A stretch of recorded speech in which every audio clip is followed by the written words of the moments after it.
Hello, everyone. I hope you're doing well this evening. Let's turn this music down just a little bit. I don't know how loud it is for you, but it's always really loud in my headphones. Hello, and welcome back to more streaming of Vampire the Masquerade Out for Blood, which I have been enjoying immensely, and I hope you all have as well. We had a lot going on in the last part. In the first few parts, there wasn't a whole lot going on, but now we're really getting into the meat of the game, and I'm enjoying it so much. Hopefully everyone can hear me. I redid my microphone, or readjusted it rather. Good evening, Leela. Welcome to the stream. Hope you're doing well. So in the last part, we went to the party. We flirted a little bit with Adam, which was fun. We didn't really get to talk to Salem, which was less fun. We talked to the sheriff and had a little bit of a panic attack talking about us going into the Bleak Rest house when we were children, which was like a murder house. We talked to Michaela's mom, who is a reporter, and she told us that there are some people who are missing in the town, but she wouldn't really elaborate on what's going on. And we also went up to the roof, and we saw who we believe is the owner of Bleak Rest House, Jessica Chastain, staring at us and making us feel very uncomfortable. And during the dinner party, we didn't get too far into the dinner party before our favorite Deputy Sheriff, Maya, interrupted, dropped down some paperwork, and said that there's another teen missing in the town, a young man named Tyler. So, we have a regular day at our store. We also hired someone named Mr. Lamb, or I think his first name is Lamb, but I'm just going to call him Mr. Lamb, like from LA by Night. And he seems very capable, and he used to work for our grandfather, so we hired him again. And we also were on our way to return a cell phone from the principal we met at the party, the principal of the middle school.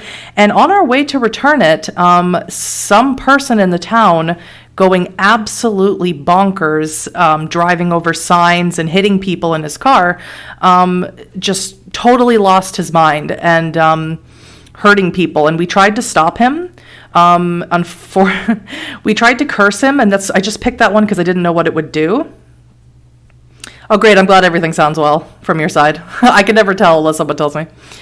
I mean, it all looks like it's working on my side, but really it's up to the other side to tell me. Unfortunately, we cursed him, and that didn't really seem to help. He ended up killing this old lady's dog, which really upset me because I don't like when animals die and things. But eventually we were able to talk him down, and now we are and I'm not sure if anyone died. I'm sure people got hurt, but I'm not sure if anyone died. So now we are outside of the hospital.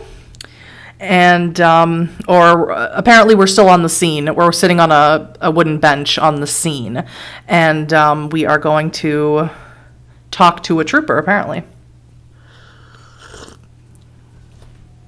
I was really upset about the dog dying. I'm still thinking about it. Chapter 5. This town ain't right. Although I felt very weak, I did not feel ill. And strength, one always fancies, is a thing that may be picked up when we please. Joseph Sheridan Le Fanu, Carmilla.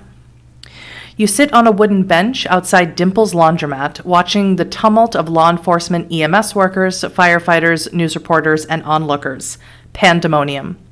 You're staring into the heart of chaos.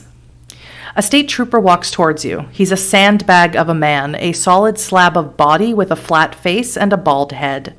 He marches towards your driver's side door with the look of someone who's already worked long hours today.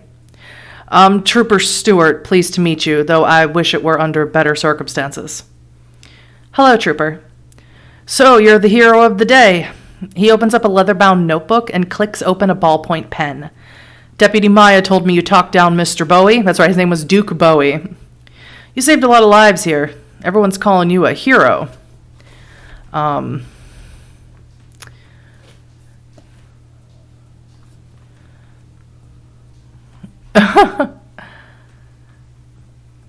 I would say thank you. I'm just glad it's over and no one else got hurt.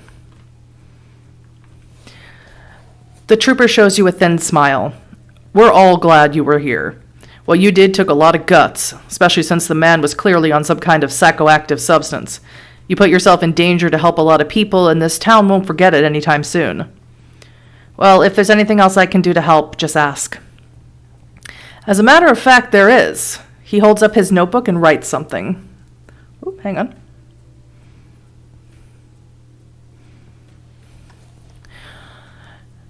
Normally, we'd ask you to come down to the station, but we're a bit short-staffed at the moment and want to get all the details as close to the event as possible. First, though, do you need any medical attention?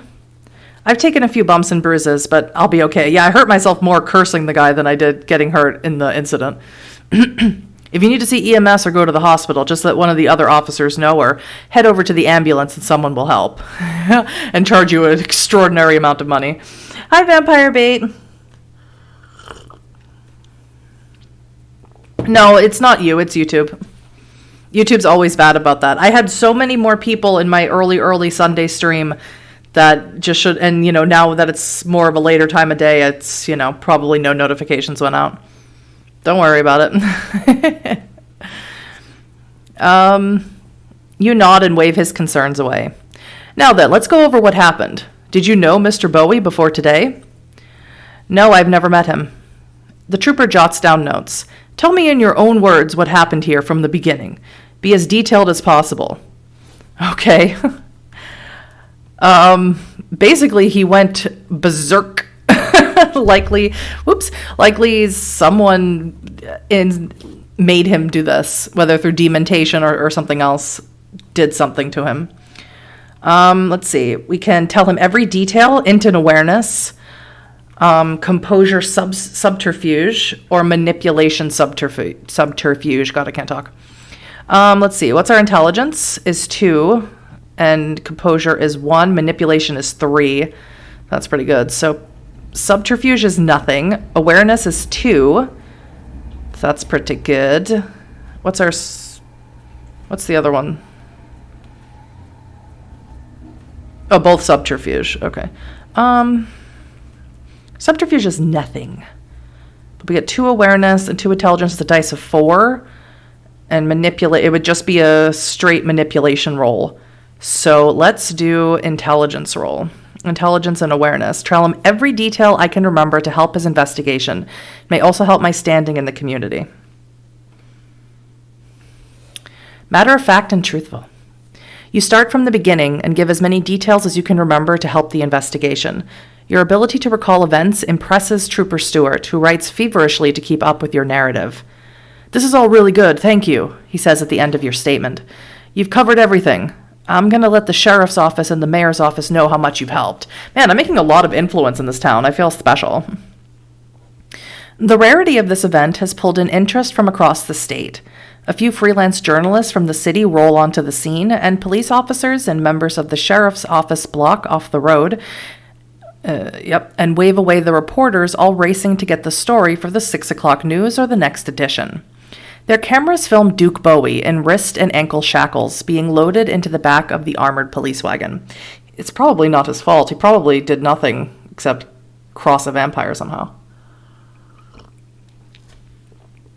You turn back to Trooper Stewart. What happens next? He tucks his notebook under one arm and rests his other hand on his belt. I have your statement. That's all I need from you at the moment. If you think of anything else you want to add, you'll have my card to reach me directly. Otherwise, you can call the sheriff's office. Is there anything else you'd like to state now?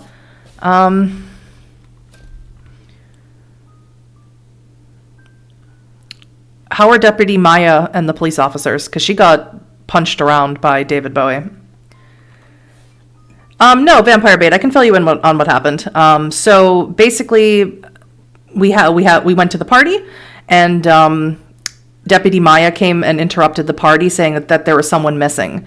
Michaela told us that she believes the missing boy has been taken by the vampires. The girl who came into our store, the young teenage girl, and we found the iPhone from the principal that we met at the party. I think her name was Lacey or something like that. And we were going to go return it to her. And on the way, some crazed person in a car named Duke just started like running down the road in his car and running people over and running over signs. And he was just totally like berserk. He couldn't control himself. We were able to stop him, but unfortunately he killed someone's dog. That made me really sad. So yeah, let's see how Maya's doing. Trooper Stewart's face takes on a different expression, a cross between hopeful and upbeat. They're doing well, thanks for asking. When you respond to a call for a car crash, you sure don't expect to be attacked by someone acting like a pro wrestler gone berserk. All 3 of those law officers are badasses. They'll need a few days, but they'll be just fine. More state police cars show up, as well as some vehicles marked DeKalb County. Sirens blare and the flashing lights remind you of real crime scenes. Chicago crime scenes. Did you bring the city with you? One more thing. Please don't talk about what happened here today, even to friends and family, and especially not the news. This is an active investigation. Thanks for your time. Stay safe. With a respectful nod, Trooper Stewart leaves you.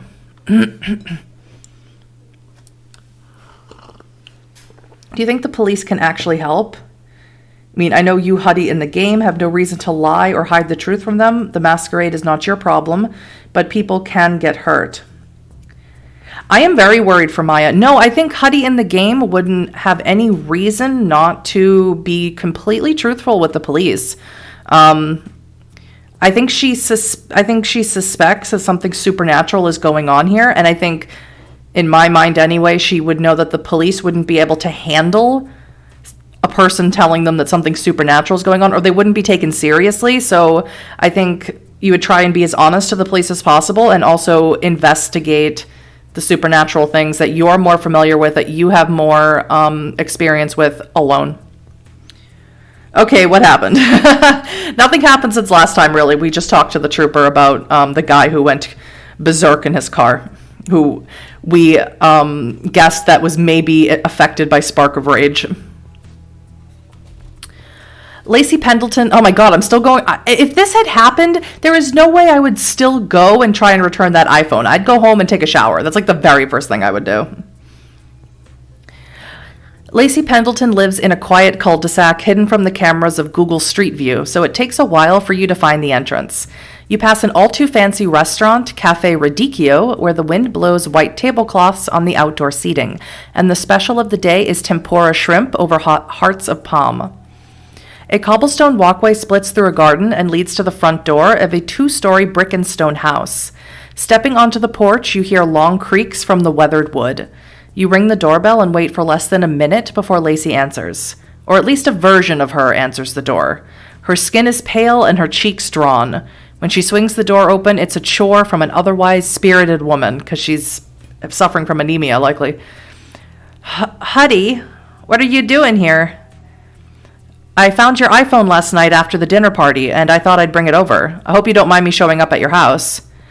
Oh my god, thanks for bringing it. Come on in. She steps to the side and swings the door even wider. She is dressed in a long blue robe with blocks of different animal prints. You hand her the iPhone, and she gives you a brief smile. What's your phone number? I want to put it in my phone right now in case we ever have to get in touch. I'm sure I'll be losing my phone again, she says. You shoot her a text, and she replies. She takes a drink of orange juice from a tall glass on an end table and sits on a love seat. Sorry you caught me in my robe. I woke up feeling exhausted and lightheaded. I've been drinking orange juice all day, and I hate orange juice. If it weren't for the fact that my daughter loves it, I wouldn't even have it in the house. Have a seat. She points to a floral-patterned couch. You probably just need rest. You worked all day and went to the dinner party. That can be a lot. Lacey scoffs. I'm a single mother who's planning to run for office. I'm always on the go and working. It's strange that I feel this way every few months. It's like having a recurring flu. I really can't afford the downtime. Oh my God. Oh man. Yeah. Tempura sounds delicious. Yeah, someone manipulated a driver into acting very much like someone who had been hit with spark of rage would act. Or dementation. It's not really clear. Hung out with any vampires lately? I say in a joking manner. I kind of want to say that.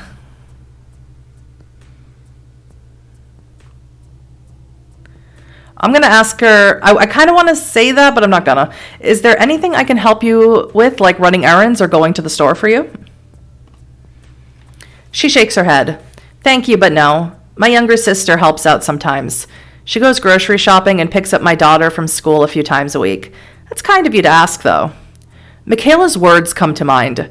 Vampires live here. Yeah, so Michaela came to our store and she was just like, she put the hammer down and she's like, look, vampires live in this town and I need you to help me. Just so everyone's aware who missed it. Lacey's symptoms sound too much like blood loss to ignore. You can't help but wonder if Michaela is onto something. But how can you find out the truth? Sneak around Bleakcrest House at night with your neck exposed? Huddy, you okay? Lacey asks with a look of concern. You zoned out for a minute. Sorry, I was lost in thought. What did you ask? I just got an alert on my Citizen app about some commotion over on Chestnut Street. Did you see what happened?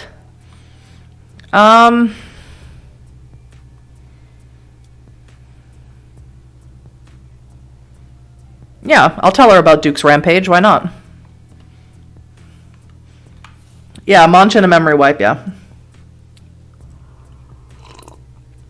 Yeah, I really want to help Michaela out. Oh, we also, in case anyone missed it, we also hired someone at our store, someone who used to work for our grandfather, apparently, and he seemed like very capable and he seems kind of weird, but I kind of dug how weird he was. So, and his name is Lamb, and it just makes me think of Mr. Lamb from LA by Night, so I hired him, obviously. Just, not that that has anything to do with anything right now. It all happened in front of me. Someone named Duke Bowie went on a rampage, attacking people. The police came, and Lucy shifts her body forward to sit on the edge of the love seat.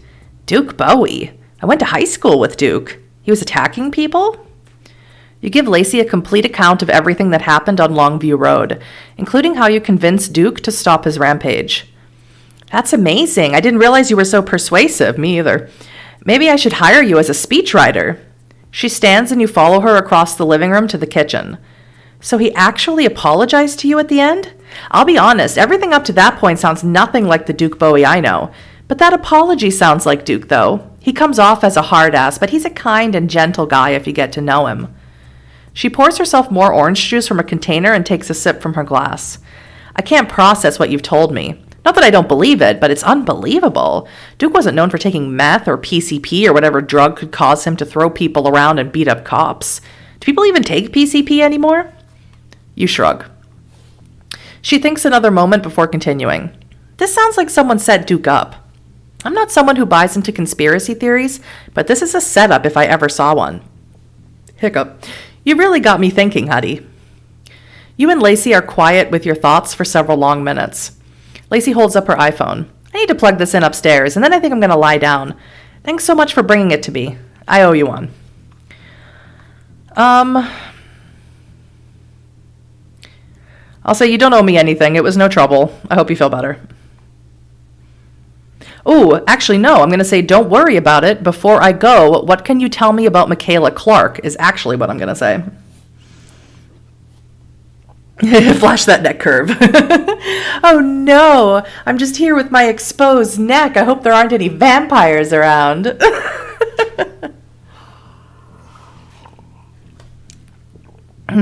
Yeah, every 3 months. It's not suspicious.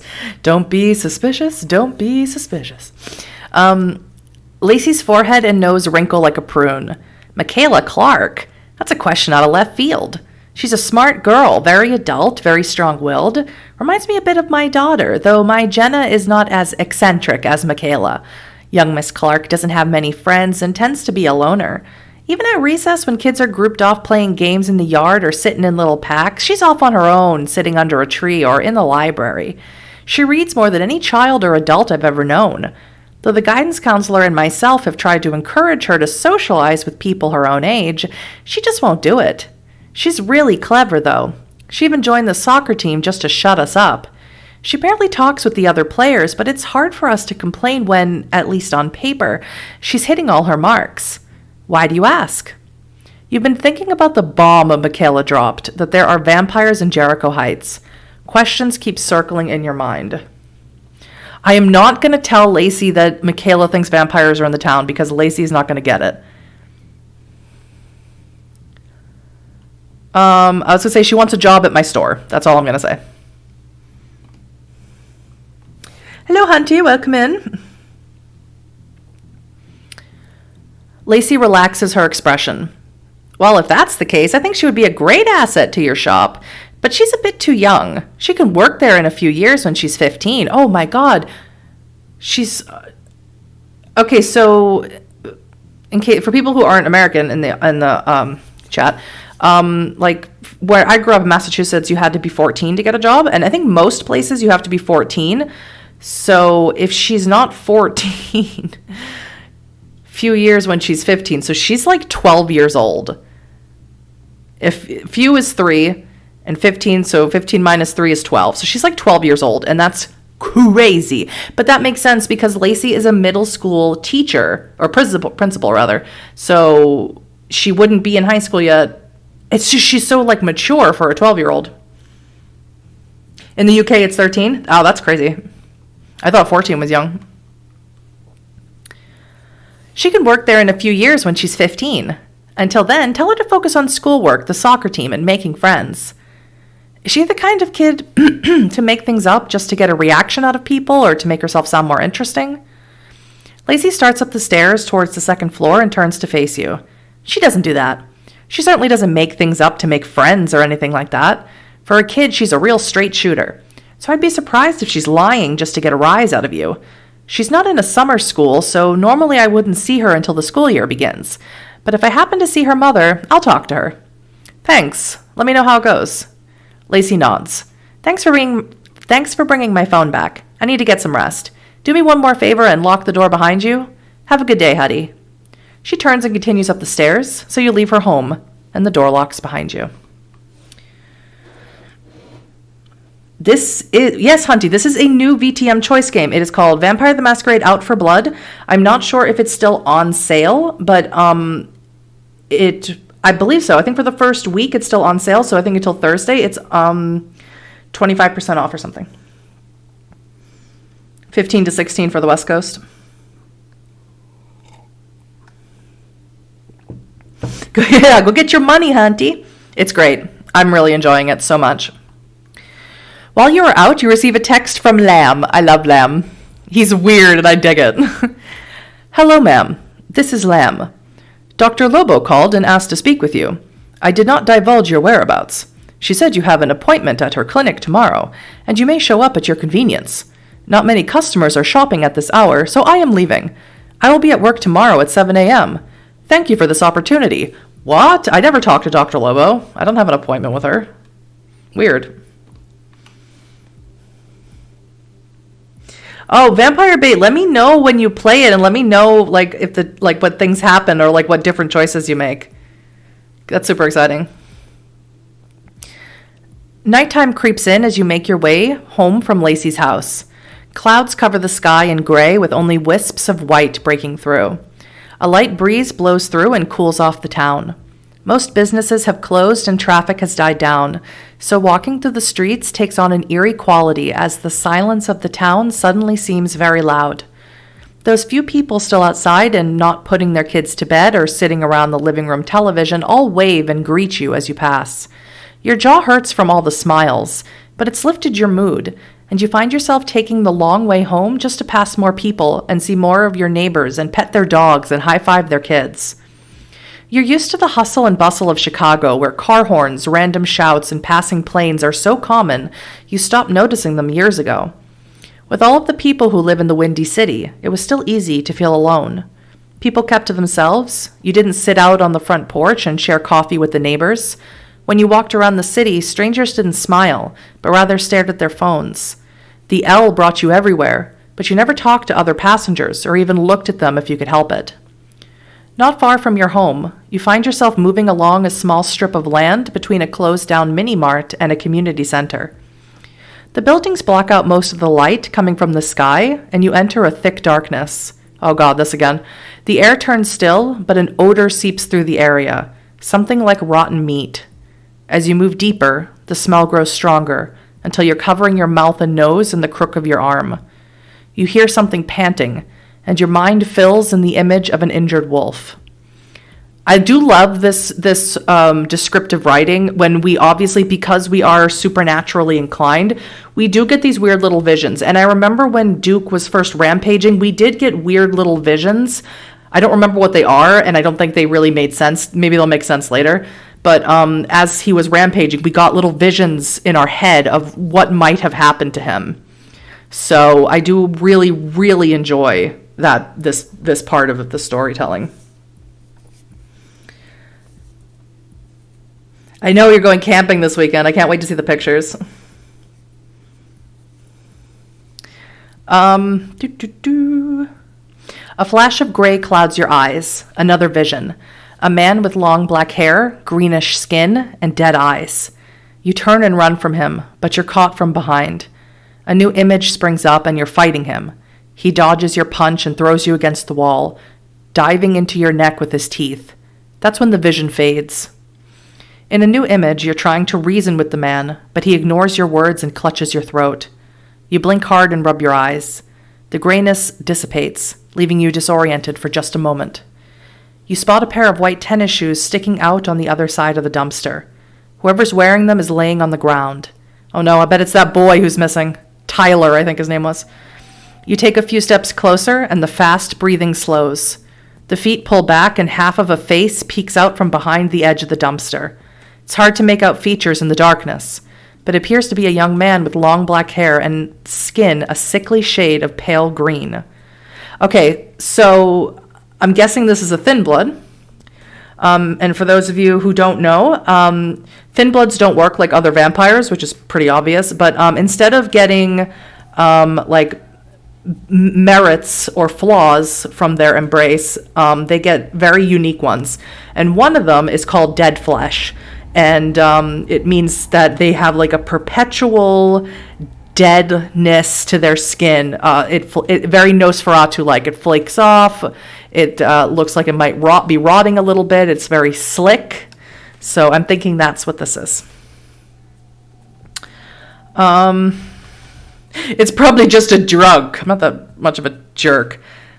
What's our wits and awareness? What's our wits? 3 and, that's a dice pool of 5. Let's do that. Let's observe him for a minute. Oh, da! Something feels off with this man, and you'd rather be cautious than make a sudden move and risk him getting violent. Standing a car length away, you circle wide to see more of him. That is great. That is a beautiful picture. I'm actually going to take a screenshot of this picture. Whoop, hit the wrong button. So don't mind this. This is how I make my thumbnails sometimes. So I just use this little fancy screenshot thingy. So don't mind that. And don't mind if you saw what's coming next for my next video on the history of Los Angeles and the World of Darkness. If you saw that.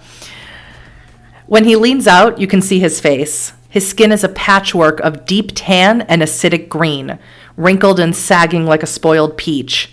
His eyes are filmed over to a dull yellow. You can see glimpses of worms and maggots writhing in his open wounds. You're no doctor, but you studied enough about the human body to know this man is in need of serious medical attention. Oh, God. You've heard about flesh-eating diseases, but you didn't think many were here in America. What is wrong with this man? Ooh, Path of Knowledge 15. I don't know what that means. Yeah, Captain Jack Harkness? Yeah, absolutely. You've read about creatures like this, but you've never seen one in person. Could it be an animated corpse, a zombie, or some other creature created by necromancy? I don't know. Is there a Giovanni around? Or a Hecata? Your mind reels at the possibilities. Path of knowledge plus 12. When you take a few steps, he rises and moves straight towards you. Stay back. I don't want any trouble, you say, and step backwards until you bump into a wall. He steps forward, hands raising, and opens his mouth, exposing thin ropes of thick saliva and sharp canine teeth. Black eyes, spit, long canines. It's all you see, but none of it makes sense. How can this be? What is wrong with him?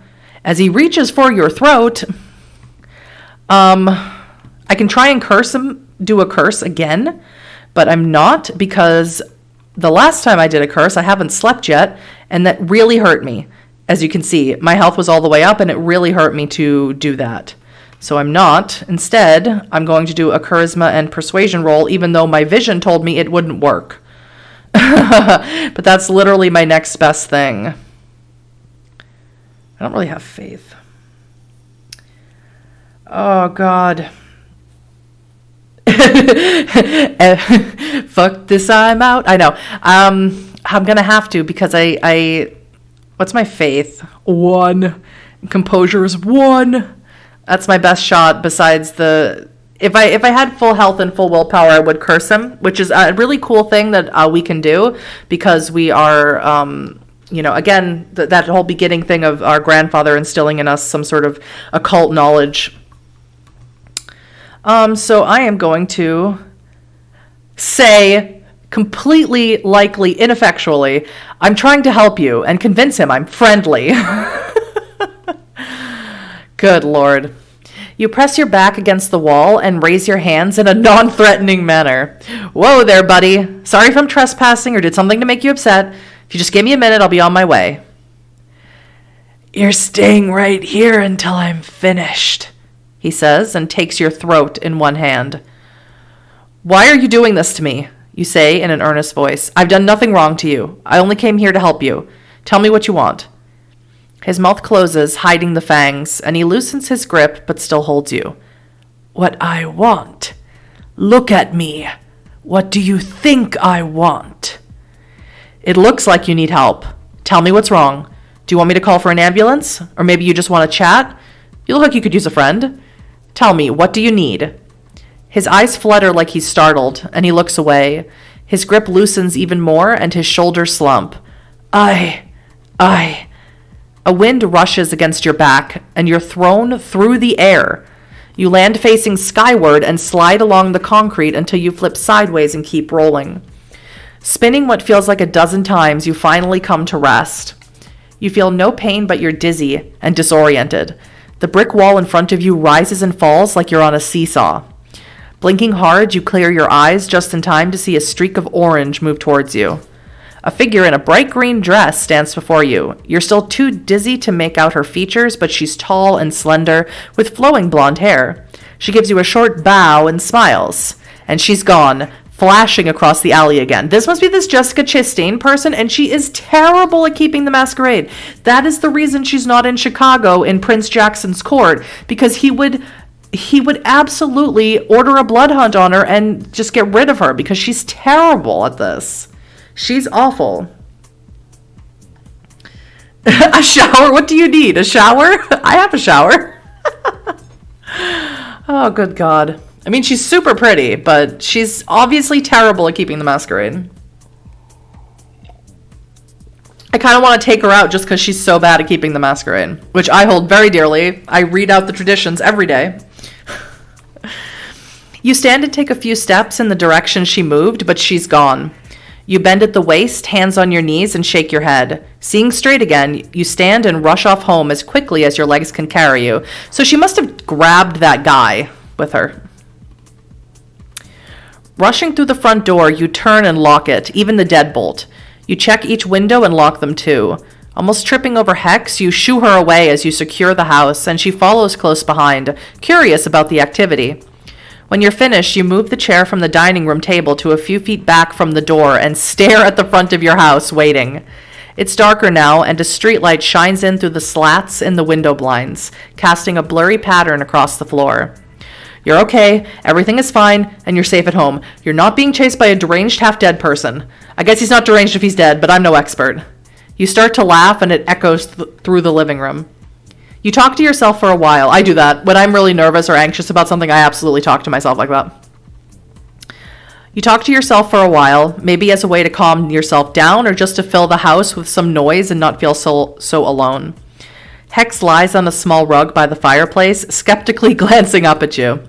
Every noise has your eyes darting around the house. It takes a while to calm down, but the adrenaline pumping through your body eventually subsides. You don't know how long you're sitting there, but at some point, you doze off. Oh, God. She must be related to Houdini to poof like that. Yeah, that's what it is. She's not a vampire.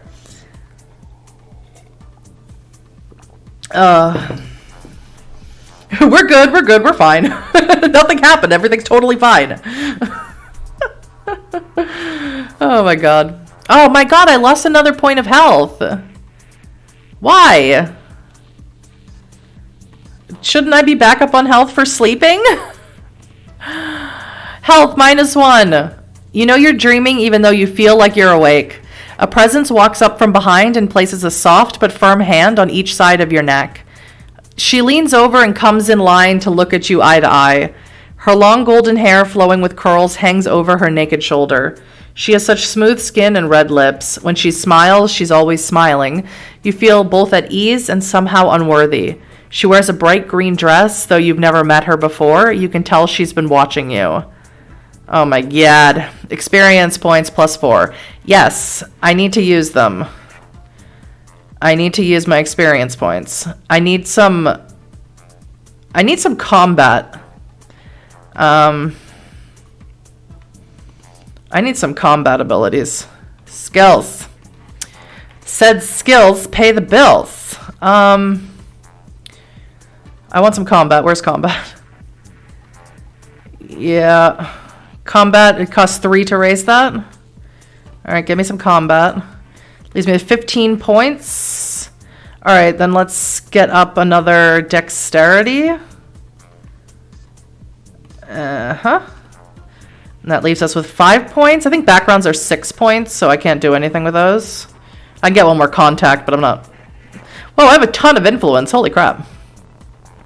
Alright, let's get athletics. Let's get athletics as well.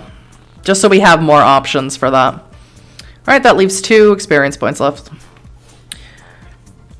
Blonde lady, why you do?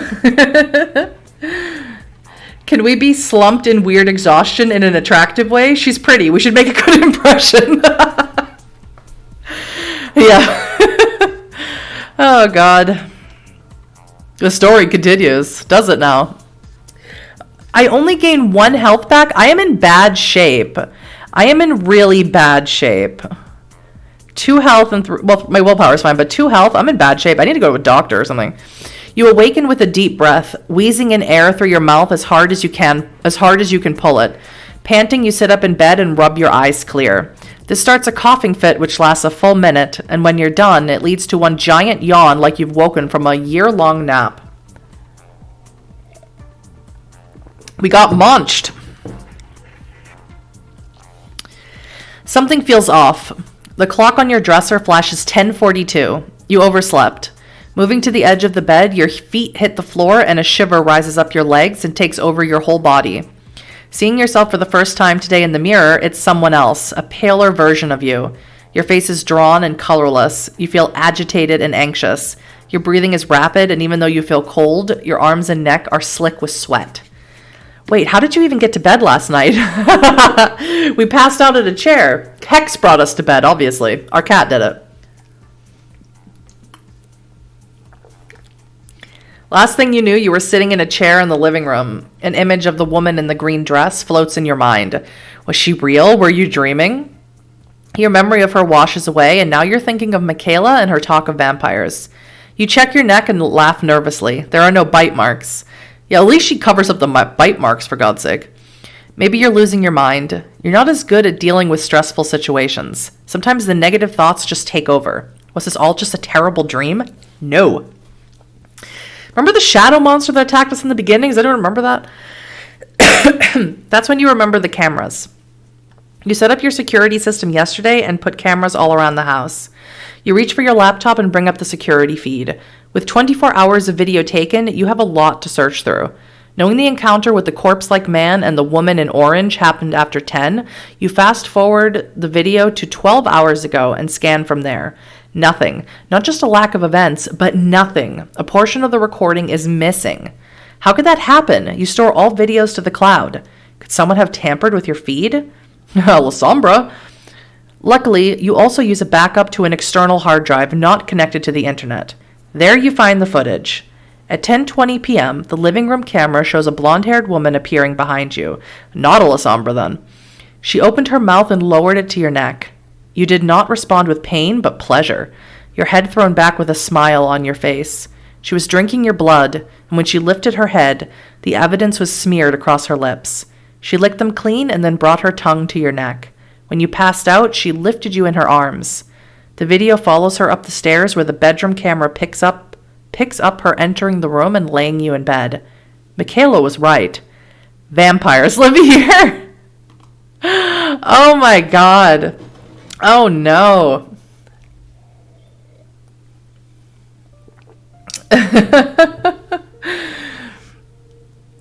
It's such a shame we don't remember. Well, now we have it on video. We could just watch it forever. We could just watch it over and over again. Your phone buzzes on a side table, and you catch it before it falls to the floor. There are 6 text messages, all from Lam. Some of them are from Salem. Hey, this is Salem. Here's my new phone number. Will you be opening the store, or should I do it? Since I have not heard from you, I am opening the store. 3 potential customers are waiting, and I do not want to lose their sales. One of the customers just wanted to use the bathroom. I kicked them out. The other 2 customers are browsing. I will make these sales and report on my success. I made a considerable sale from the first customer. The second one asked about lifetime warranties and shipping to her home. I offered her a 24-hour money-back guarantee and a bag with a handle that she could carry home. She asked to speak to my supervisor.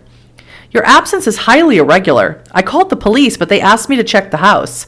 I told them I would never invade your privacy. They became angry and hung up on me. Very unprofessional. Will you be coming to the shop today?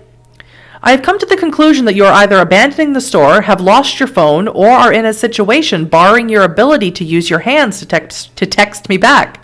No customers are here at the moment, so I'll be coming into your home and shouting from the bottom of the stairs. You type out your reply to Lamb. I'll be there in 2 minutes. I love Lamb. I think he's awesome. Man, he is good. I'm picturing Green Dress Lady as the woman who played Seven of Nine from Star Trek Voyager. I haven't watched Star Trek Voyager. I actually haven't. I kept meaning to, and then I kept forgetting.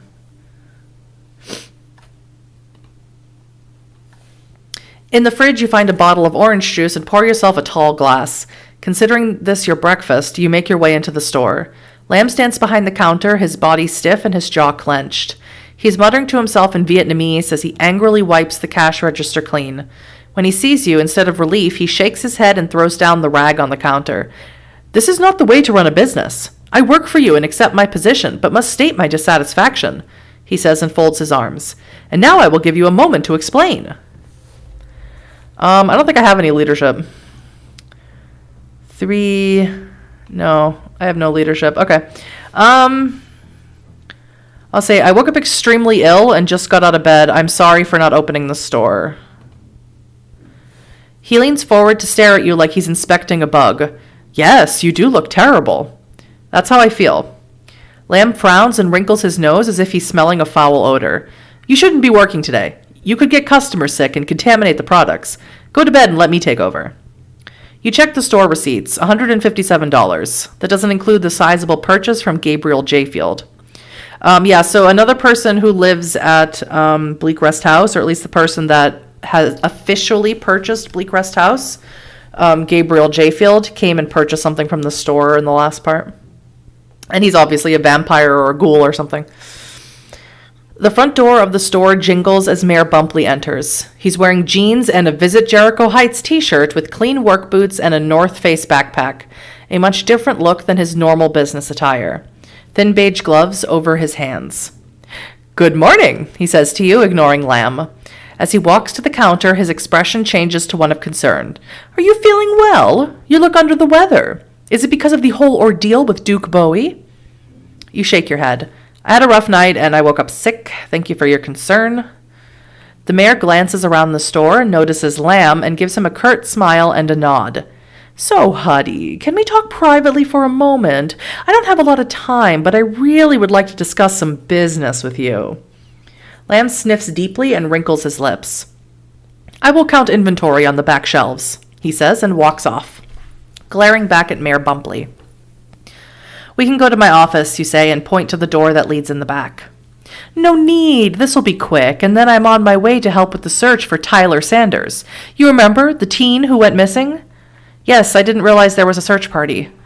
The mayor nods. Though his expression displays concern, you are reading a bit of insincerity, like his presence at a search party is more ceremonial than altruistic. "A member of the sheriff's department is leading a group of volunteers through Long Valley Park. If you wish to join us, we can use all of the help we can. We have another team going out at 7 o'clock if you want to join. Of course, I am going now and will be there all day." He steps closer to the counter and lays his hands on it. "Now let's turn to business. I'm not sure you're aware, but your grandfather left the store with considerable debt. Most of that debt comes from a sizable loan from the First Bank of Jericho Heights. Did he make you aware of any of this?" I said, "No, he didn't mention any debt, but we hadn't spoken about anything in quite a while." Mayor Bumpley sighs. "That's unfortunate." "Hi, Memphis." Lamb is great, right?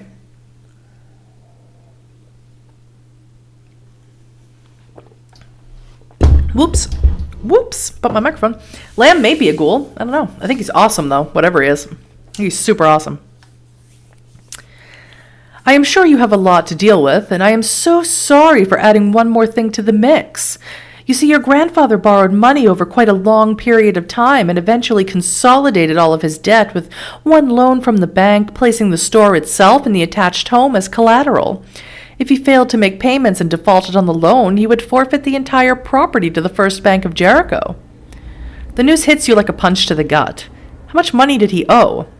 "He borrowed 80% of the value of the assets. Fortunately, that was not enough, and a few years ago he added more terms to the loan and a co-signer. You see, the debt he owed is now your debt." "My debt?" He swings the backpack off the shoulder, unzips it, and takes out a packet of legal-looking documents. "About 5 years ago, he had you co-sign for his loan. Here is your signature on this form, and this one, and this power of attorney form as well. In the event of his death, all of his assets and debts pass to you." Oh, did he forge my signature?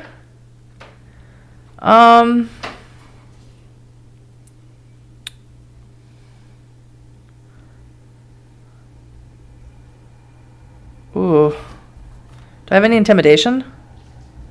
I'd like to intimidate him a little bit because he's pissing me off now. Okay, I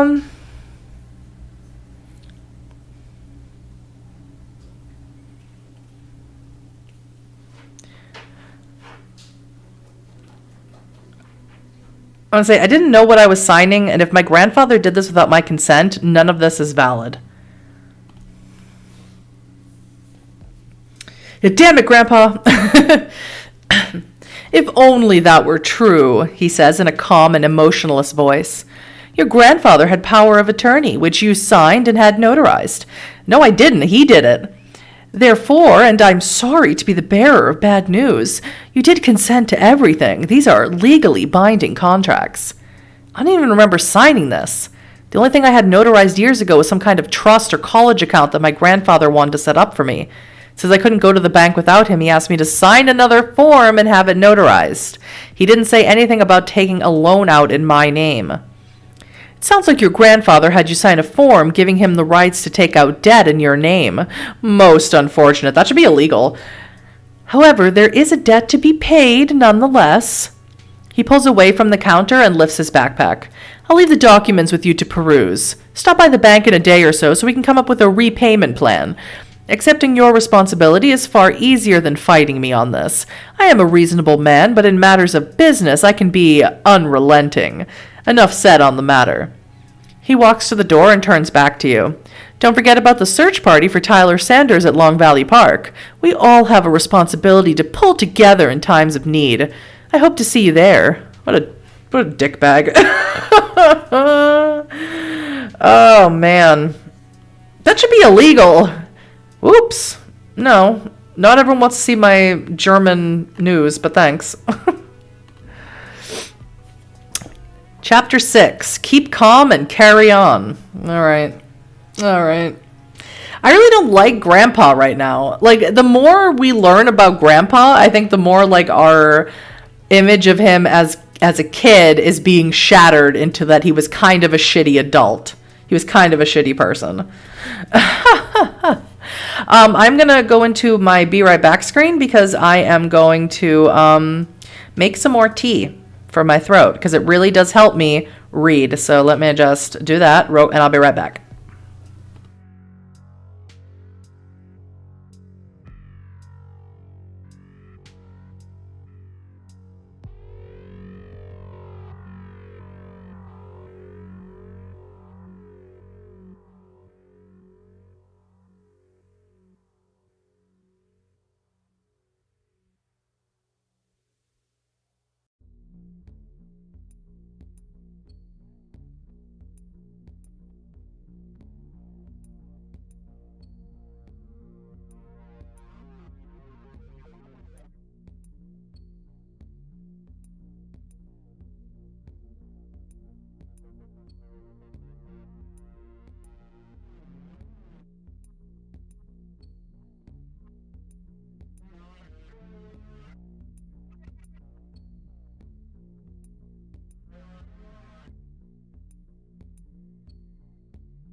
Okay, I'm back.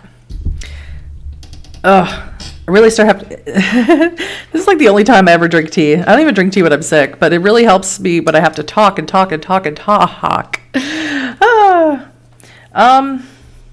Pocky. They recently started carrying, or they don't have Pocky here, but they have something similar to it called Mikado or something like that I found recently, and I like them. They're really good. Still feeling Ventrue for mayor. Well, I don't think the mayor is a vampire because he was out during the day. So I don't think he's a vampire. A ghoul maybe, but not a vampire.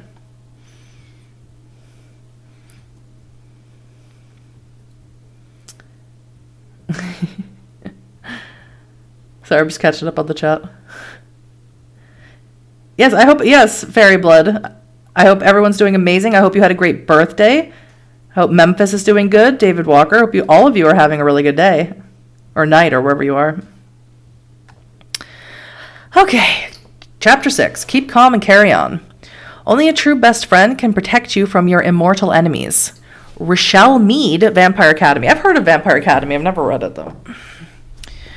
With the mayor gone, you return to the business of running your business. Now more than ever, you can use the money. A corkboard hangs by the store's entrance where your grandfather let people post flyers, business cards, and bulletins. You spot something new hanging at the top. Walking over, you see the grayscale printed picture of a young man in a dress suit next to a blow-up of his face. Missing. Have you seen Tyler Sanders? Missing since Sunday, July 21st, 2019. Please contact this number or the DeKalb County Sheriff's Office with any information on Tyler. The sign goes on to list his vital statistics and his known whereabouts outside Long Valley Park. Lamb steps up to you with a tablet in hand. I took the liberty of doing a complete accounting of the business and would like to go over it with you. Okay, I guess now is as good a time as any. I will make this fast. It's a small store, he says, tapping away on the touchscreen. As you can see, you are almost out of inventory. I doubt we have more than another sale or two. Turning to your supply room, there's enough inventory to restock the store. I recommend restocking the shelves in the store unless you plan to bring customers into the supply room to pick through the boxes. That takes care of the store. The store bell chimes and in walks a tall man you recognize as Marcus, the man you spoke with briefly at Mayor Bumpley's party. Yeah, he is someone we talked to. Nothing really interesting about it, the conversation. Noticing you and Lamb, he nods. Oh, hey there, I'm here for... he starts to say. Lamb holds a finger up to him while staring down at his tablet. One moment, sir. I am finishing my report on the store. Marcus furrows his brow. Oh, man.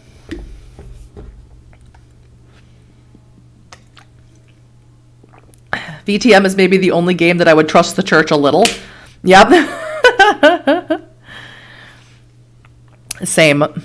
I mean, but only a little because La Sombra are pretty, ingrained into the church, so... it's got to be real careful anyway. I think our manipulation is... our persuasion is good. Yeah, manipulation and persuasion, that's 5 dice. Lamb, this is too important to rush through. Let me take care of this customer so we can take our time with the rest of your report. I make Lamb feel important, although I really want to move on to Marcus. Should work. Conniving. Lamb opens his mouth to speak, hesitates, and then says, Yes, I totally agree. It will also give me time to fine-tune my charts. You lead Marcus over to the counter away from Lamb. He sits on a stool by the counter. So am I too early for the meeting? Meeting? I don't know anything about a meeting. The store bell chimes once again, and Lacey marches around Lamb, who is now sweeping in front of the door. She's dressed sharply in a pantsuit and takes off an expensive pair of sunglasses that go into a leather case. Seeing you and Marcus by the counter, she makes her way over. Hello, everyone! Let me start off by saying that I appreciate your support. Lacey shoves the case into her handbag and plops the loaded bag onto the counter. You're welcome, Marcus says. Support for what? Lacey looks confused. My campaign! That's what I was told, although I did think it's strange that you wanted to meet here. The bell chimes yet again, and Adam and Salem enter the store. They both make their way over to the counter. Salem carries a pastry box, while Adam has a tray of sandwiches on his lap. Hi, everyone, Adam says. Should we bring these to the kitchen? As everyone shares confused looks around the room, you say, apparently we're all just in time for a campaign brunch meeting that I'm hosting. What? What's happening? Lamb reminds me of Sheldon Cooper. That's sort of the voice I'm trying to do for it, although I don't really love The Big Bang Theory. I mean, I've watched it, but I don't really like it. I would trust no one and live my life as a rogue vampire hunter, says someone whose username is Vampire Bait. I'm going to say... yeah, I'm going to be sarcastic about it because this is weird. Adam groans. I had to take half a day to come here, which meant my brother had to work. He's going to be pissed at me for making him wake up early on his day off. I'm missing a faculty retreat to be here, Lacey says, taking out her phone. Though to be honest, I'm happy to miss it. Lacey clicks her teeth. I got a message from Vanessa von Helsing that 4 people... oh my god, it's Michaela. That 4 people wanted to meet about volunteering for my campaign. Oh my god. Marcus shifts on his stool. I was told that a Buffy Summers was starting a Citizens Watch group. She was setting up a meet and greet at the store today. Oh my God. And it's Van Helsing, not Von Helsing. Übrigens, by the way. Oh, man. A slow build of laughter takes over Salem. Adam catches on and he's laughing too. Someone is definitely messing with us, Salem says. So far, all these names are from TV shows. Buffy is from a movie as well as a television series, Lem yells from the back of the store. Buffy the Vampire Slayer. It's true. That is true. The front entrance of the store opens and in walks Michaela with a pile of books in her arms. She looks harried and rushes through your small group as books start to topple. When they fall, you notice she's wearing a shirt for the band Baby Chorus. You remember them from a gig at the Succubus Club in Chicago. Michaela drops her books across the counter. Sorry I'm late. That librarian, Miss Hanson, gets on my nerves. These books haven't been checked out in over 5 years, and she's telling me I've already reached my limit. Michaela Clark, what is the meaning of this? Lacey asks in an authoritative tone, hands on her hips. The girl stands straight, shoulders back. Mrs. Pendleton, remember last year at the Young Scientist seminar you said sometimes the ends justify the means? I had to figure out a way to get you all here, so I kind of told a few white lies. You lied to us to get us all here? For what reason? Lacey asks, her voice crackling like a whip. She shifts her body forward, leaning over the young teenager. You need to start telling the truth because I am on the brink of driving you over to your mother's office so we can all have a little chat. Michaela holds up a large hardcover book, Vampires in America. This is the reason. No one answers, and she holds out the book like it's the Holy Grail and plops it on the counter. All of the adults in the room share quick looks. Marcus pops an apple tart out of the pastry box and takes a bite. Salem hops up on the counter and sits. She puts her thumb in her mouth and chews her fingernail. What's that book? Adam asks. He presses his hands on the armrests of his wheelchair, which lifts his body for a moment so he can see the cover. It talks about real vampires in America. Other people have spotted them. There are all these stories that really happened, Michaela says. She steps back from the group like she's been ready to make an announcement. I'm not sorry for how I got you all here. No one's been listening to me because I'm a kid. I've told the police and even the mayor. I told Pastor Jim, and no one wants to admit what we all know. Vampires live in Jericho Heights. You have all had a run-in with one, but none of you will tell anyone. Everyone is scared and not sure what to do, but I'm telling you what to do. We work together.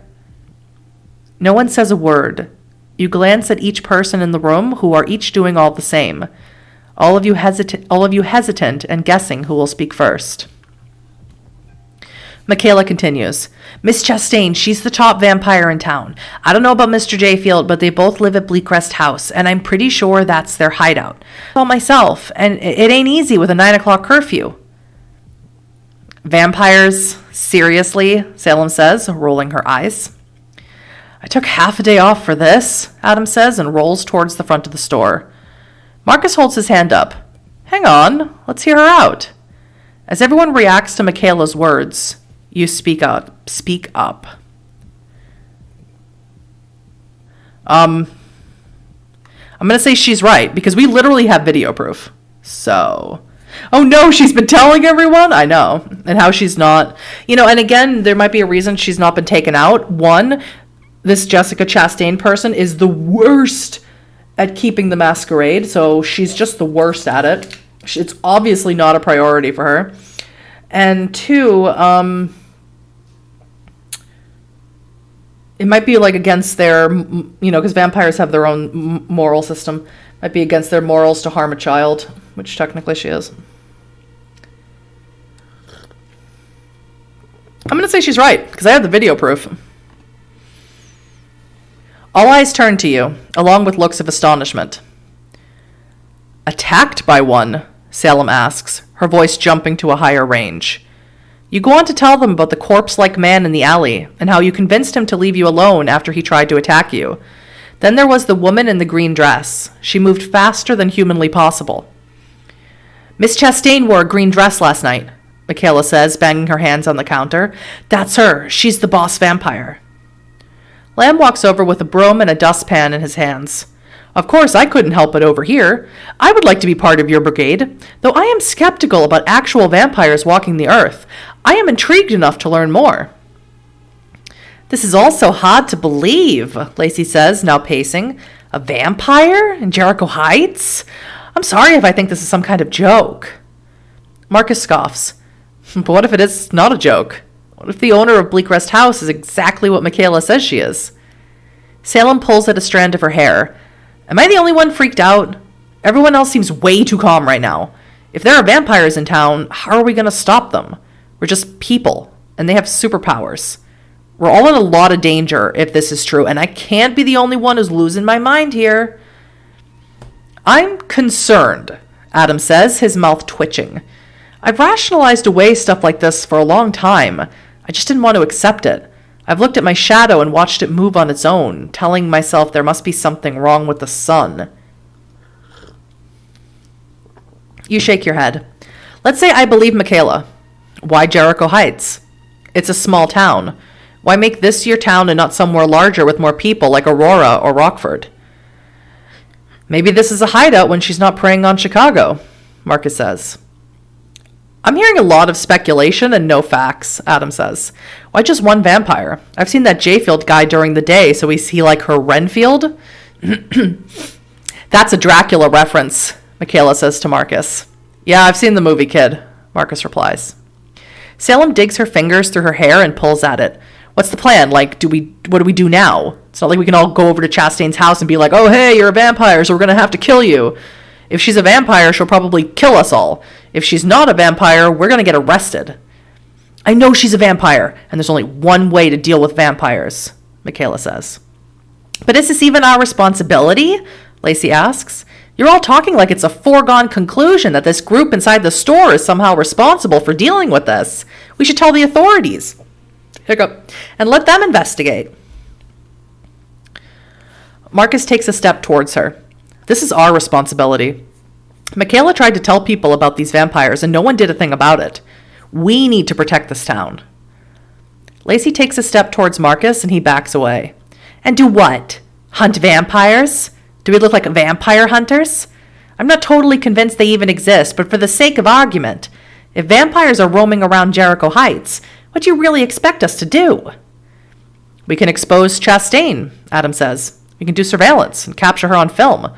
Once we document her true nature, we can take it to the authorities or to the news. We already have her on film. We have her on film. Yeah, sure, because taking things to the authorities or the news always makes things better, Marcus growls. That's when you remember the video you captured from the other night when Chastain drank your blood. Guys, I have something you all need to see. You pull out your phone to bring up the video. Only it's not there. You search through your library, but you can't find it. What do you have to show us? Salem asks. It was there before, but now it's gone. It's the weirdest thing. I've heard enough, Lacey says, shaking her head. Let's go now, Michaela. Gather your things so I can take you to your mom. She lowers her head and says in a slow, sad voice, Yes, Mrs. Pendleton. As they prepare to leave... Good Lord. Joke! I got bitten. Man, that was intense. That was really intense. I really love that exchange. I could feel, you know what? I'm really enjoying this one because I could feel like I could have this exact exchange. Like we could have this at a table, like playing the game. That's really good stuff.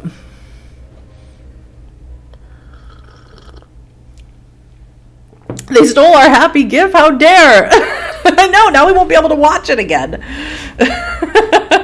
We should have uploaded it everywhere. We should have uploaded it to YouTube, to everywhere. Facebook video? I don't know. Lacey, you were bitten by a vampire, which is why you were sick the other day. I could say that.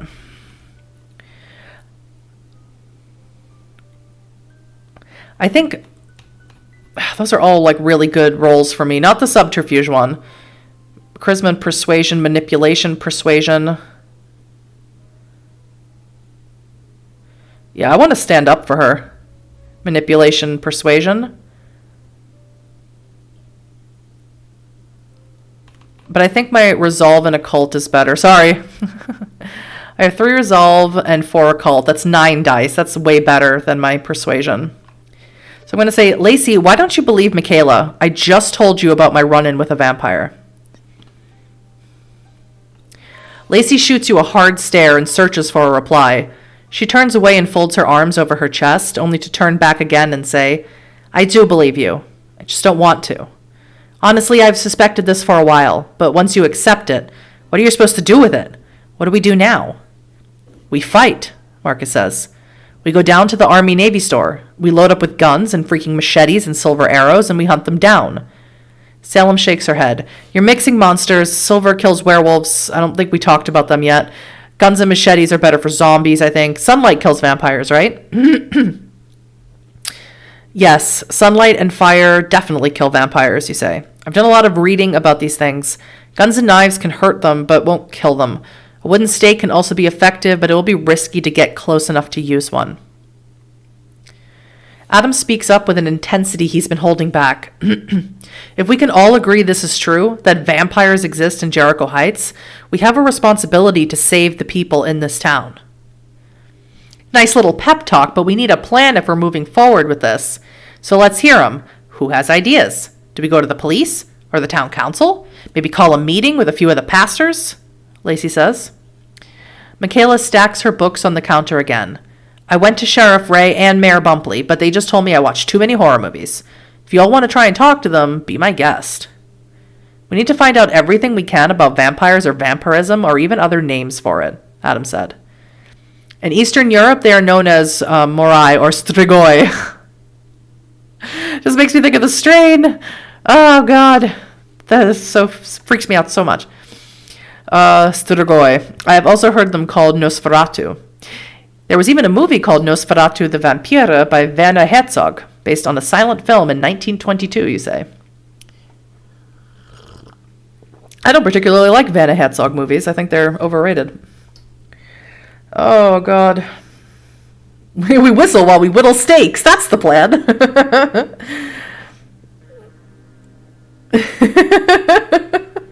Vampire Bait, you're hilarious. Damn, Huddy, you know a lot about vampires, Marcus says. Oh, I thank you. It's almost like I built my entire YouTube channel around knowing about a lot of vampires. I'm kidding. That's why I'm glad she moved here, Michaela says, crossing her arms over her chest and smiling proudly. I'll head down to the library after we're done here, Salem says. I have access to the rare books collection if we need it. Since I'm off work anyway, I'll go with you. Adam looks back over his shoulder at Salem. Marcus stands, knocking over the stool he was sitting on. Forget all this sitting around doing research. Let's go to Bleakrest House and drag them outside. If they're vampires, they're going to burst into flames. Makes an explosion with his fingers. We can't just go over there and confront them, you say. We need to do surveillance and gather evidence before we do anything. Right now we have the element of surprise. They don't know that we're onto them. Marcus's eyes widen and he punches the palm of his hand. Time for some reconnaissance. The Army-Navy store has a pair of night vision goggles I've been looking to try out. That doesn't sound like a good idea. Going to a vampire's house? Lair? Are you going to ever come back? What if they catch you? Salem asks, pulling at the tips of her hair. Adam grabs her hand, forcing her to let go of her hair. Relax. Marcus is going to be super careful. Lacey puts her purse back over her shoulder and separates her car keys in her hand. I'm heading home for a bit, but I'm going to stop over at the sheriff's office later. Ray will talk to me and he'll take this seriously. All right, everyone, why don't we all go our separate ways but touch base later tonight, you say. There we go. There comes the coughing. There's a search party going out to Long Valley Park later this evening. We can all meet for the evening shift and talk about what we found out. Salem puts her hands to her mouth and gasps. You don't think. Tyler Sanders, Adam says solemnly. I just thought the same thing.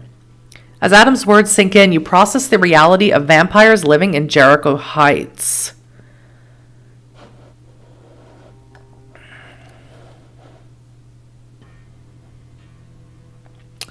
The first thing I would think of is who's in on this. That would be the very first thing I would think of. We can't say that we don't know whether or not they are a threat because literally we've been bitten on and we've seen Lacey been bitten on, and whether or not, That's not saying that they're not killing them, but as a person, you know that they're feeding off of you. That's like letting a giant mosquito into your house and drinking so much of your blood that you're like useless for the next couple of days. So I would say, are the authorities in on this? Does the mayor know about them? What about the sheriff?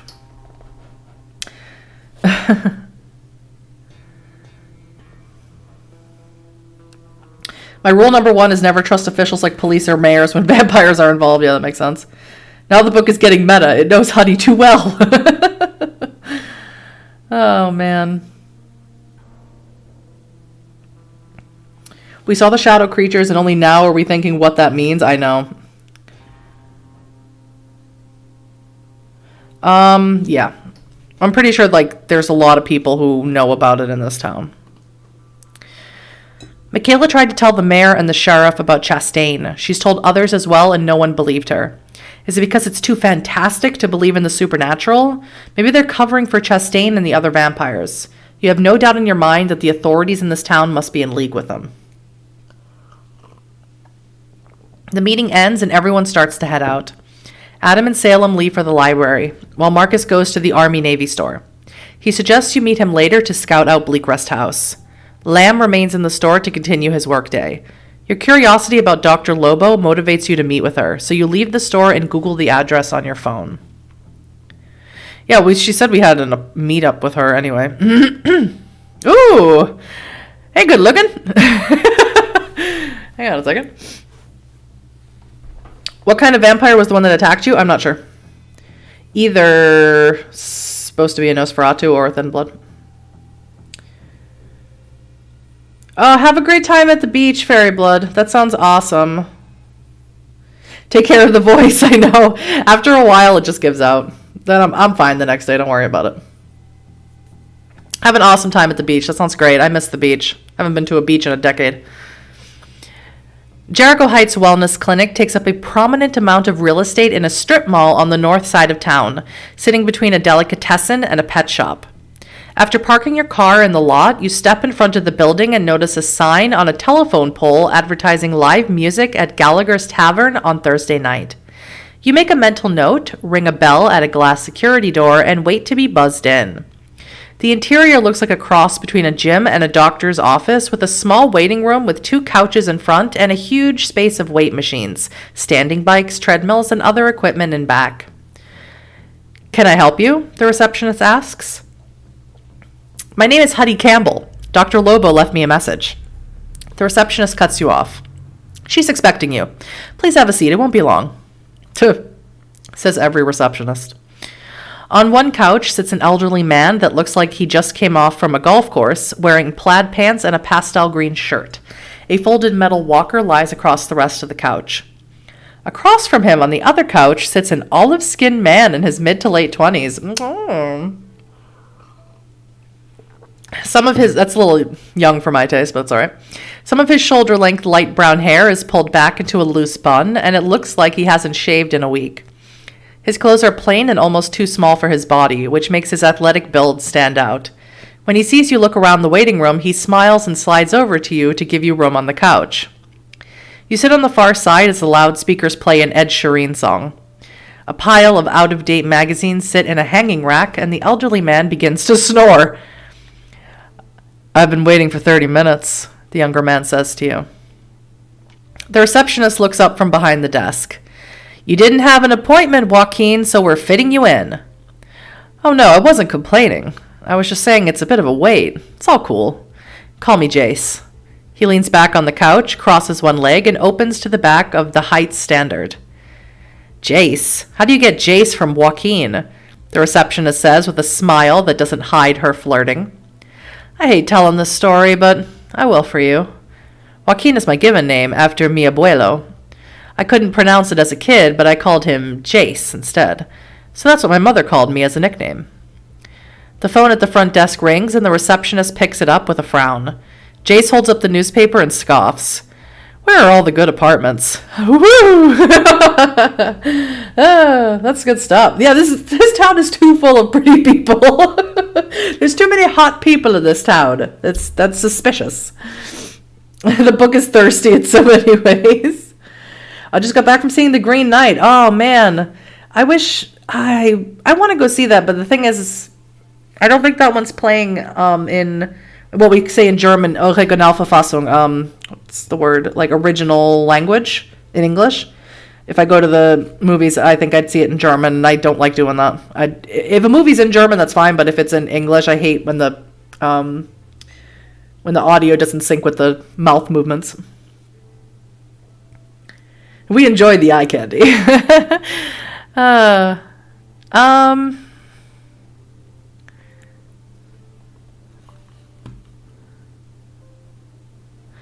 Are you just moving to the Heights, or are you looking for a new place? I'll ask him. I just moved here from Chicago, Jay says, lowering the newspaper. So did I, from around Hyde Park. Nice. I lived in Woodlawn. I've got a few friends living in the area, so I thought I'd move here. By the way, I'm Jace. He extends his hand. Nice to meet you, you say, and shake his hand. I'm Huddy. He smiles, his blue eyes wide. Good to meet you. I just took a job as a bartender at Gallagher's Tavern. You should come by. First drink's on me. Something clicks in your head. Not only do you know of a room for rent right across the street from where you live, you've even considered renting a room in your own house. The money would certainly come in handy, but you just met this guy in the waiting room of a doctor's office. As for the room for rent across the street, Salem showed some interest. How would you feel if you found out you helped someone else rent it? Jace does seem nice, and it would be great to have a new friend living in the neighborhood. No, we already offered it to Salem. We're not going to give it to some random guy. Come on.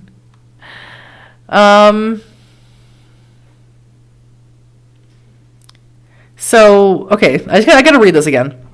You considered renting a room in your own house. That's fine. The room for rent across the street, Salem showed some interest. So, we could literally offer this random guy to rent a room in our house. That just seems dangerous, but I'm going to do it. I think I should offer. Is it crazy? Am I crazy for offering? I'm already suspicious of Pretty Boy. Yeah, me too.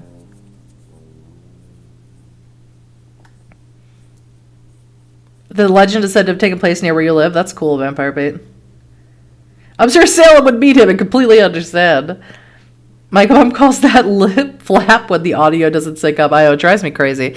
Like, I was just perusing through Disney Plus today, and I saw there was a show about Maria Theresa, who became she was Marie Antoinette's mother. And I was like, oh, sweet, I'm going to watch that. But it was annoying because it didn't have any subtitles, one, which is always weird to me. And two, it was originally in Italian, but the only audio it offered was German. And I was like, I'm not watching this now. Unless I can find it somewhere in Italian with like German or English subtitles, I'm not watching it. Which is disappointing because I like stuff like that.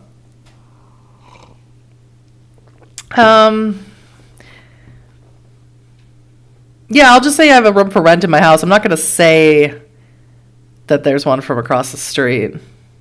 Well, no, I think I am gonna say there's room for rent across the street. Whatever. Salem's kind of weird. Like, she's kind of like, I've kind of cooled on her a little bit. I haven't cooled on Maya though, but I just haven't gotten to talk to her yet, and I really am disappointed. Like, I would love to go out to dinner with Sheriff Maya or Deputy Sheriff Maya. Oh, for real? Jay says. Do you know how much they want for it? Friend told me it's $300. The couple who own the property are away a lot, and it's a nice area. You text him the address after he shares his number. Thanks, I really appreciate it. The receptionist summons Jace for his appointment. He drops the newspaper onto an end table and stands. See you around. He walks on the far side of the gym towards a series of back offices. A woman in scrubs with a stethoscope passes him in the opposite direction. Miss Campbell, I can take you back. You follow her past the gym and down a hallway. You come across a room labeled Blood Lab. With the door ajar, you look in to see a blood draw station, a centrifuge used to spin blood samples, and a bed with a transfusion machine beside it. You even see a microsampling station, a high-powered microscope, and some type of optical scanner. Even with only a casual glance through a narrow opening, you're amazed at the advanced level of technology in the room. Sitting on a high shelf is a red wooden box with the markings of runes. One of them, a symbol for blood. Before you can see anything further, the nurse pulls the door shut and an electronic lock clicks. I don't have a chart for you, which is unusual, the nurse says as she leads you into an exam room. The doctor listed this as a consultation and didn't ask for any vitals. You can have a seat and make yourself comfortable. I'll let her know you're here. She looks genuinely confused and motions you towards a chair. When you leave, you go down to the hall to the blood lab. I'm sure I can bypass that lock. I need to know what's in there. Yeah, I'm going to stay in my chair. I'm not going to go exploring like when all the people are there. I'll get caught. That's stupid. Not long after, the door to the room opens and Dr. Lobo walks in. Yeah, Maya is definitely first love. Yeah. I got my money ready for this. Call it a backup and have Salem live with you. Exactly. That's exactly what I was thinking. I was getting my wires crossed when I was reading it. Yeah, I know. I mean, why can't Maya like give us a text and just be like, hey, what you up to? Hey, you want to go get a drink? Did we not have a moment? I felt like we had a moment before the shadow monster attacked us. I really do. Not long after, the door to the room opens and Dr. Lobo walks in. She holds a metal clipboard and wears a gray suit with no lab coat or other sign of her profession. In those moments while the door is open, you spot Jace walking past, carrying a small cooler. Thank you for coming in today, she says and closes the door. I'm sure you're wondering why a physician would request an appointment with you, but before I go into my reasons for asking you here, are you feeling well? You look anemic. I feel good enough, though you remember last night. The details already seem like distant memories. You remember an alley and feelings of dread, racing heart, body sweating, and the smell of death. Ooh, we lost a willpower just thinking about it. Dr. Lobo snaps her fingers. Are you with me? You zoned out. I was asking you about your grandfather. Did he ever share with you any information about my clinic? Oh, that's a spelling error. Did he ever share with you any information my clinic? No, your name never came up. When I was at Mayor Bumpley's dinner party, I had a momentary panic attack. At least I think it was a panic attack. Sheriff Ray suggested I come and see you. I see. Well, come back to your possible panic attack later. Thanks. Since your grandfather never discussed me with you, I have little choice but to be direct. Within the last year, your grandfather and I entered a business arrangement.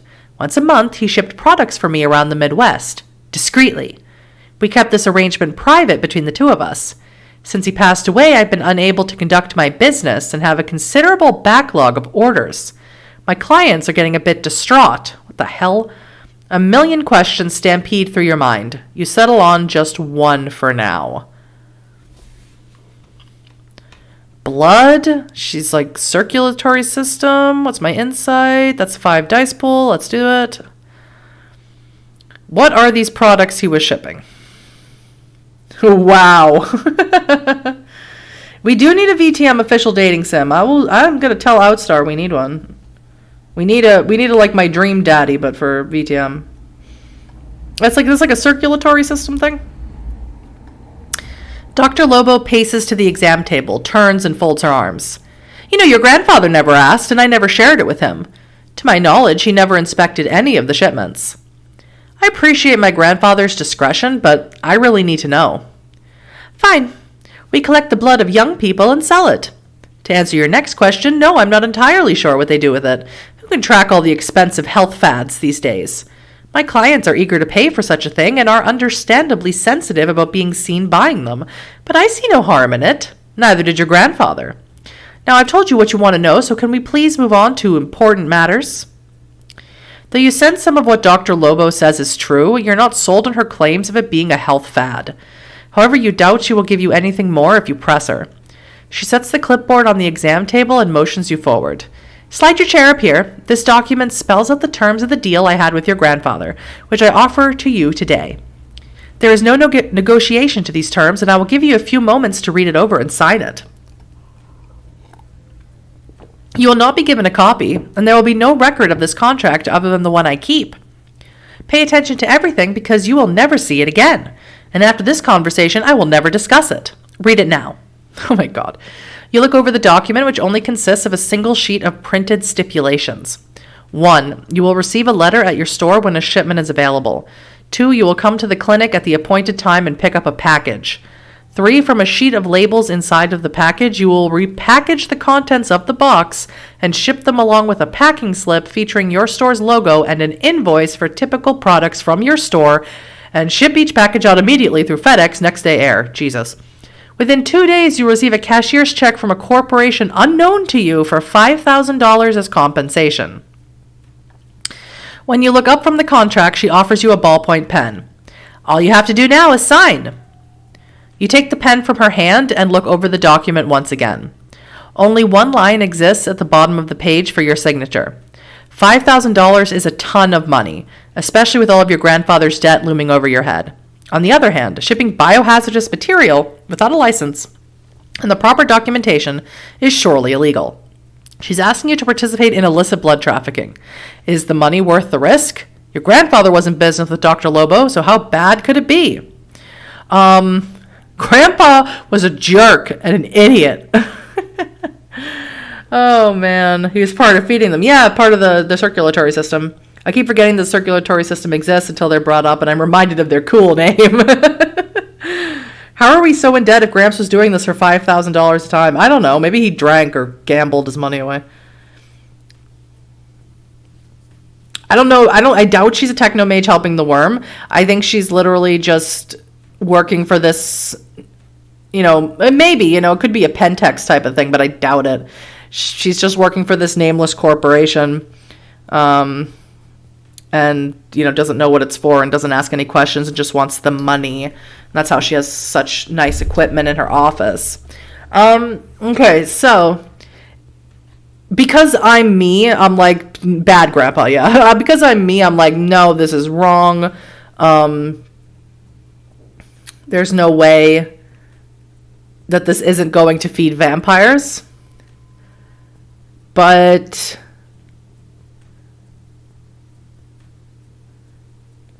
let's try and renegotiate the deal, since she's already behind on her orders, and who else is she going to get to do this? She's taking a lot of personal risk just by telling me. So, yeah. Because we could definitely bring her down with or without written proof of it. It's not like we're going out and collecting blood. It's not that much of a leap. Nameless corporation, feeding the vampires. Let's renegotiate the deal. You lay the pen down on the exam table and sit back in the chair. I'll do it for $10,000 per shipment, not a penny less.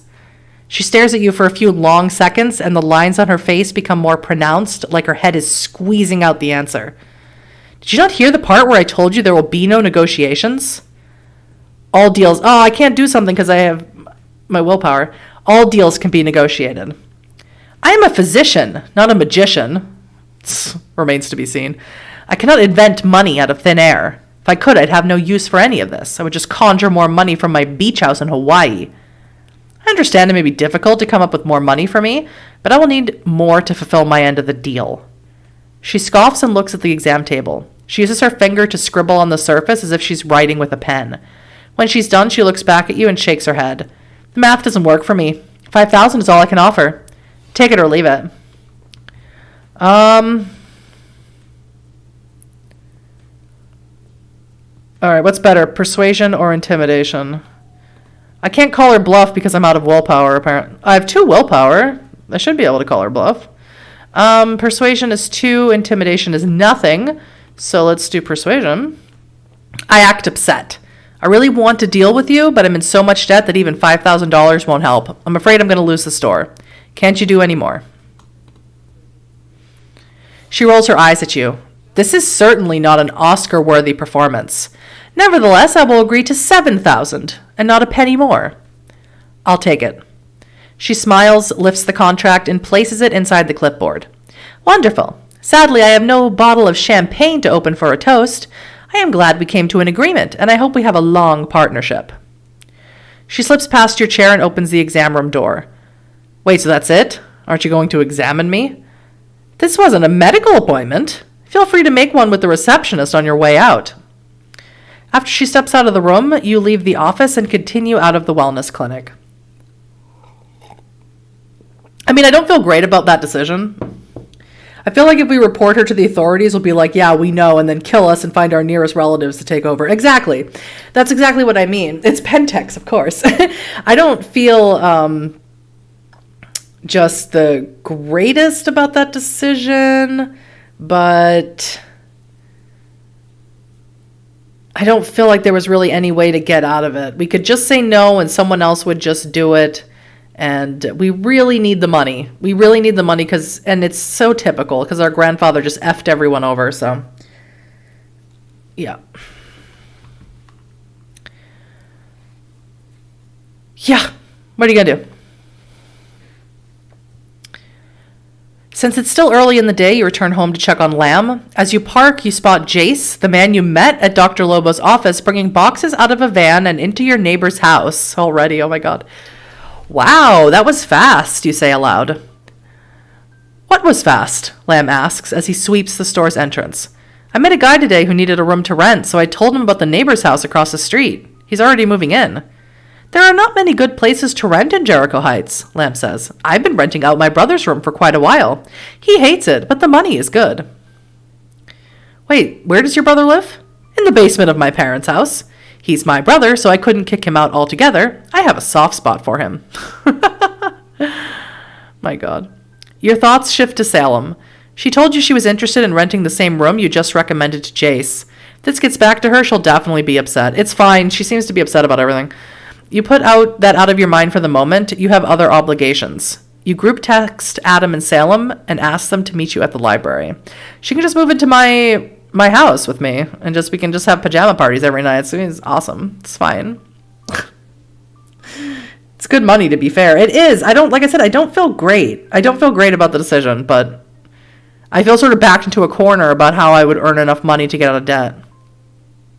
So I definitely don't want to be in debt with the mayor and all that stuff. And I feel like if I got out of debt, I could break the contract. Because what's she going to do?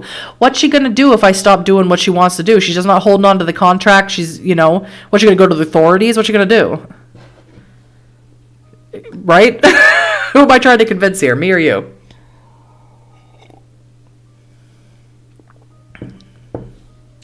I thought Salem was living with us. No, we offered the room in our house, but she never got back to us about it. In a sense, hunters could use that trail to find... Yeah, that's true. Could use that trail to find other leeches. That's true. I mean, probably wouldn't, but that's true. J. Elliott Holliver Library, named after the first mayor of Jericho Heights, takes up space in the center of town near City Hall. It's the busiest part of town, which includes the only 3-lane street and Ed Fuller's hot dog stand in the summer. He runs an old delivery business the rest of the year. Holliver Library is one of the oldest buildings in the Heights, but as far as you know, the town's never paid for renovations. When Adam's car pulls into the parking lot, you notice a massive exoskeleton covering the face of the library. Metal scaffolding stands along each wall, and a sign for Maximilian Construction hangs prominently. I can't believe this place is finally getting a facelift, Adam says, opening the driver's side door. My dad said he saw estimates of it costing $2 million to brick point the entire facade. That's a lot of late fees, Salem says, tapping a finger to her mouth. Who has that kind of money in Jericho Heights, and why would they choose to donate that much money to a library, you say? I haven't heard anything among the staff about the donor, and I don't even know how this will affect my job. I'm hoping they'll offer me more hours, but they'll probably just hire a few more part-timers instead. Salem hops out the passenger side door and leans her seat forward to let you out. You climb out of the car and close the door. On the other side, Adam unfolds his wheelchair and climbs in it from the driver's seat. Hey, Huddy, can I get a little help here, please? Adam asks. You round the car, leaving Salem to stare at the front of the building. What's up, you ask. Can you hang that backpack behind my chair? It's hard for me to attach it. You take the bag from the Honda and drape it over the back handlebars of Adam's wheelchair. 2 buckles hang from each side, and you connect them to hold the bag in place. Thanks, he says, and rolls up on a small ramp onto the curb. As he makes his way to the front of the building, you and Salem follow, one on each side.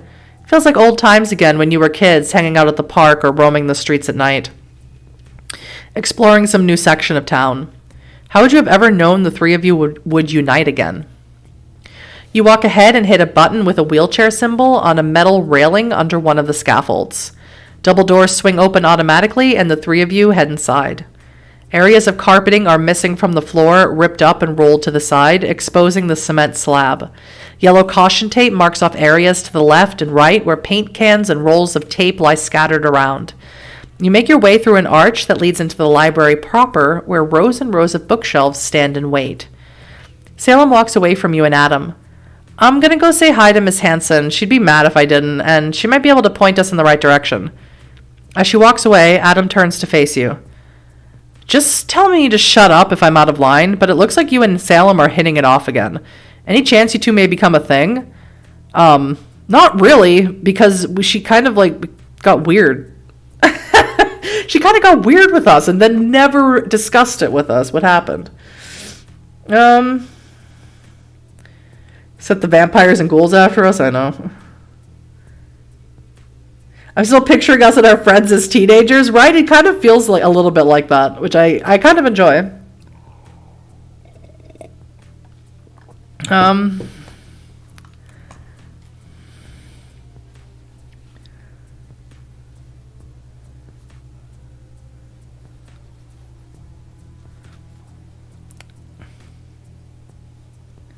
Yeah, I'm going to say I like Salem, but I don't see us dating just because I don't see us dating.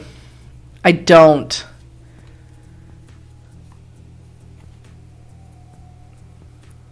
I don't, just because we had a weird interaction with, I'm trying to think. We had a weird interaction with her when we called her about our grandfather's store, and then we had another weird interaction with her at the dinner. And I don't know. It was just weird. Feels like one of those teen shows from CW, but written a lot better. Yeah. I don't know. Because we'll be dating Maya. Yeah.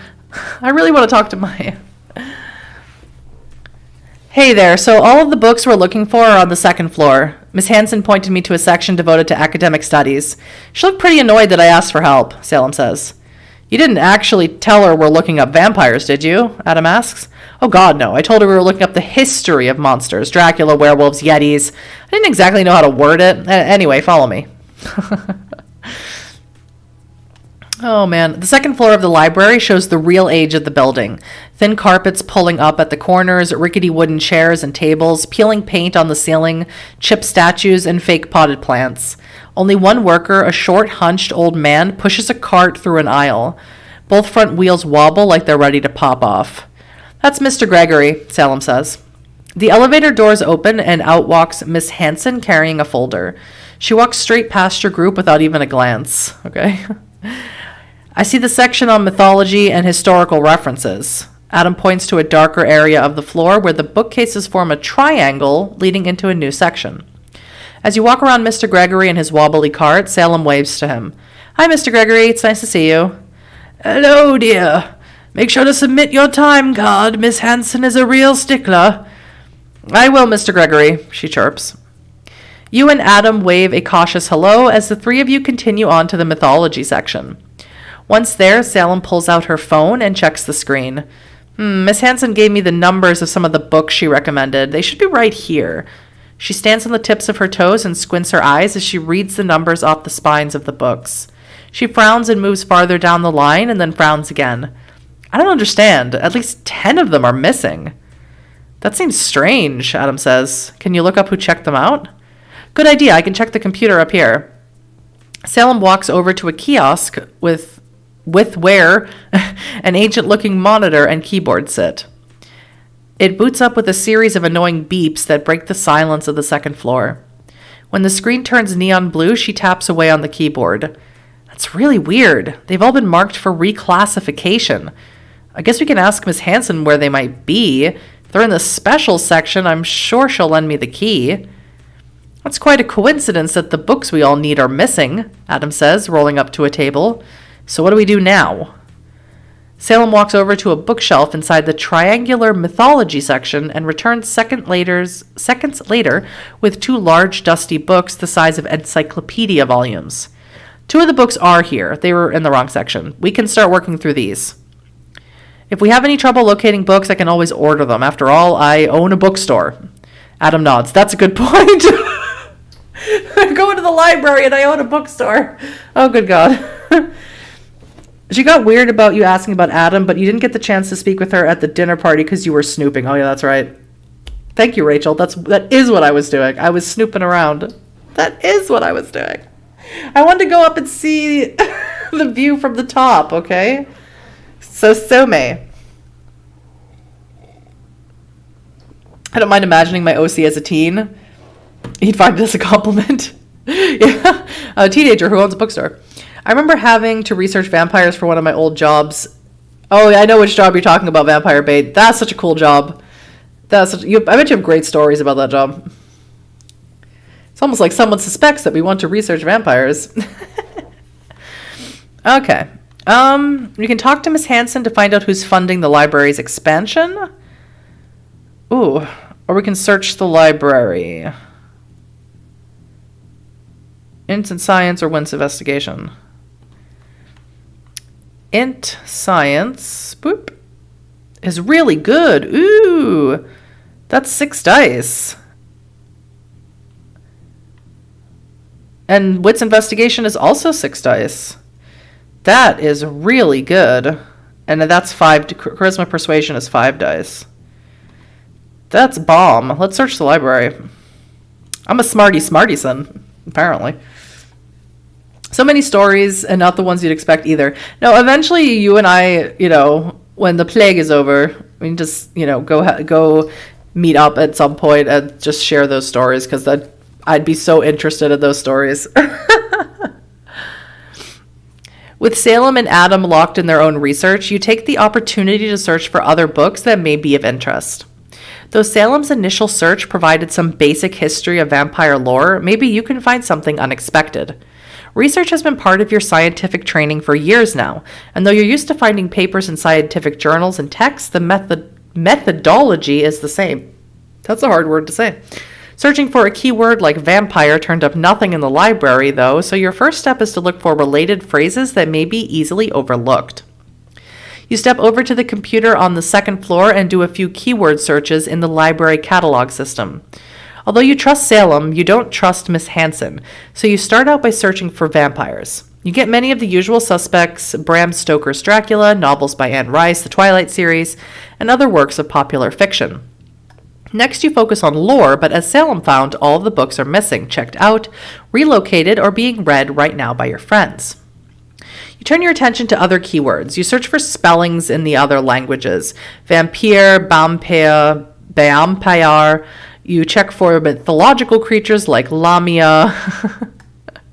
There is a bloodline of Vampire the Masquerade, a Cappadocian bloodline or a Giovanni bloodline called the Lamia. They are very famous for being Bahari, followers of Lilith. Cadaver, sanguine, and even blood-sucking demons. Your search results show much of the same. Books don't exist at this library, or their status reads relocated. After nearly exhausting all of your ideas, you finally get a hit. You search for a term, Nosferatu. Though almost all of the books within this keyword are checked out, you notice one single book has a mislabeled call number. While it should start with BA9, the digits are transposed to B9A. I wonder if this book was taken out of circulation like the others. I hope it's here and has some information we need, you say under your breath. You jot down the full number and head to an aisle of the library in the far corner opposite the elevator where your friends sit. Your search takes you to foreign language self-help books. Running your finger along the spines of dusty books you imagine are never checked out, you find the single book, Autobiography of the Hunter. Ooh. Pulling it out, you flip to the back cover where you see a picture of an olive-skinned woman in a gray wool suit standing in a cemetery. My name is Annis Keene, and I hunt vampires. No one wants to believe the truth. Vampires are real, and they are everywhere. I'll take you on a personal account of my past 3 years learning about this threat to our society and how I've trained to hunt them. The book is a full 300 pages and too long to read right now. Considering how many other books on the topic have gone missing, you see no point in checking it out. You slip the book into your bag with a plan to read it later. We're stealing from a library! Ugh. Yep, we are a mage in training. With your search over, you return to your friends.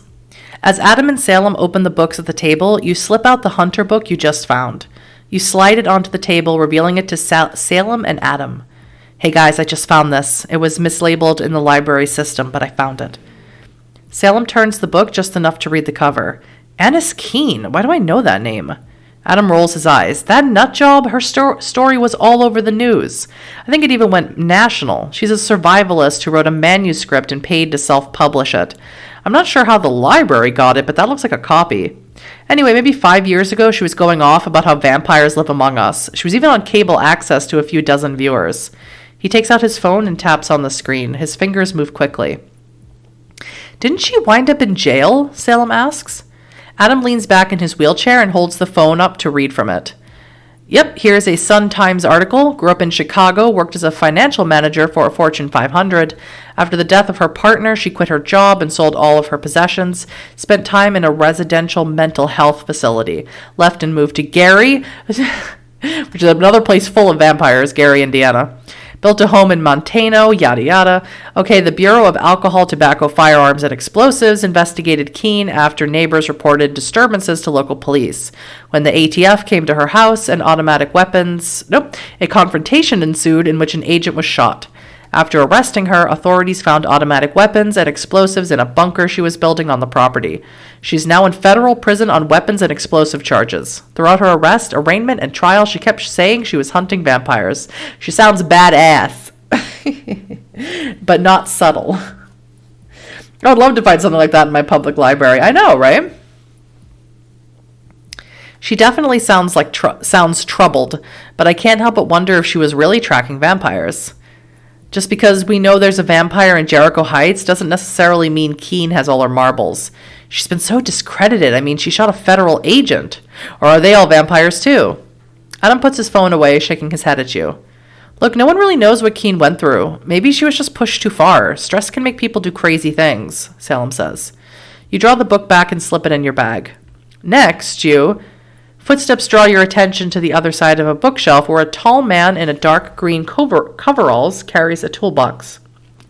He glances in your direction and looks away as you meet his gaze. The hairs on the back of your neck stand up, and he hurries to the end of the aisle and turns a corner into a different section. Hey, Salem, I just saw some guy in coveralls with a toolbox. Any idea who that could be? Who, Larry? I didn't realize he was working today. He works the morning shift. I don't know him very well. Next, ask Salem out on a date. What? We're going to follow Larry, see what he's up to, because that was interesting to bring that up. We're going to follow Larry. As soon as you saw him, Larry piqued your curiosity. Why did he keep looking in your direction? What's he up to?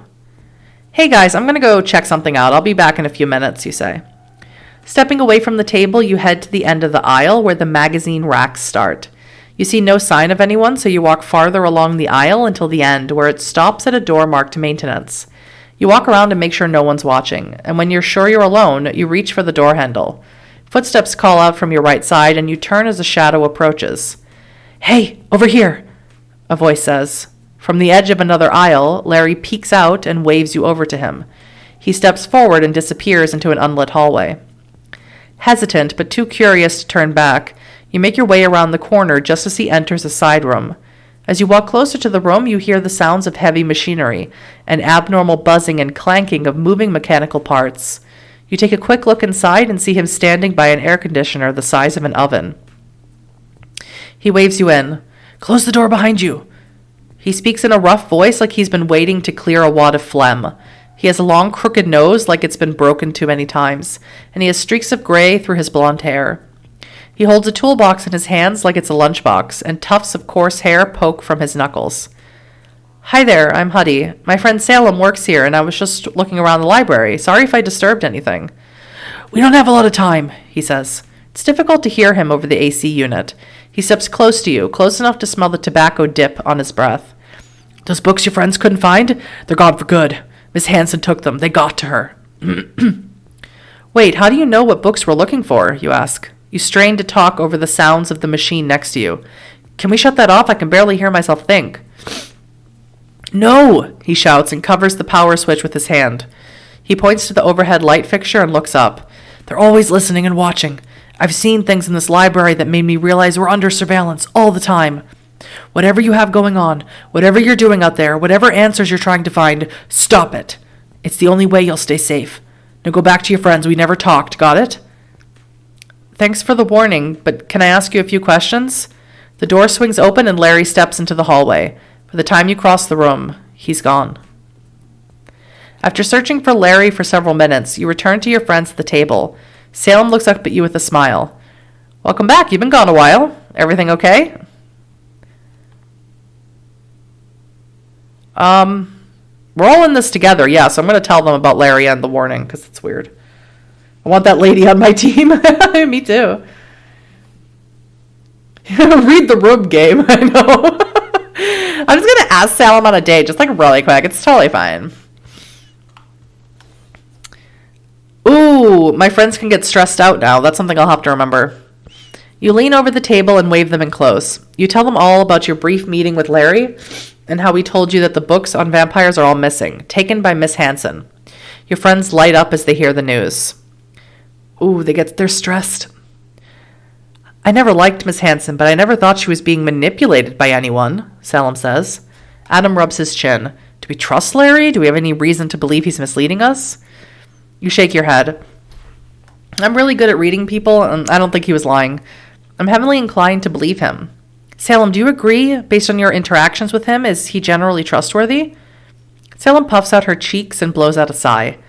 I don't know him very well. I don't know what kind of game he'd be running to lead Huddy to a room and lie about Miss Hanson. Even if he doesn't like her for some reason, what could we do about it? Did Larry say anything else to you? You look around the area to make sure no one is watching. An image of Larry pointing at a vent in the ceiling pops into your mind. He just told me to be careful, but he didn't go into specifics. Let's just keep all of this to ourselves and not talk to anyone. We shouldn't ask Miss Hanson for anything. Adam and Salem share a look of worry. I just can't, Salem says, pulling the hair at her temples nervously. I don't want to freak out, but if Chastain is somehow manipulating Miss Hanson, this is too much. You reach out and touch her wrist, rubbing the top of her hand to calm her. Everything is going to be okay. We just have to stay sharp and stay calm. We look out for each other, and I'm not going to let anything happen to you. Salem licks her lips and nods to you. The three of you return to your research and speak no more about Larry, the library, or Miss Hanson. A few moments pass in silence as all three of you thumb through musty books that haven't been opened in years. Your hands are caked with dust. When you sneeze, a small cloud puffs across the table. Hey guys, isn't that Mrs. Duncan? You know Monroe Duncan's mom, Adam says, peering at a table at the far end of the library. Salem glances up. Yeah, that's her. She's here a lot, at least since her divorce. Breaks my heart to think about what she's been through. Ooh. Oh,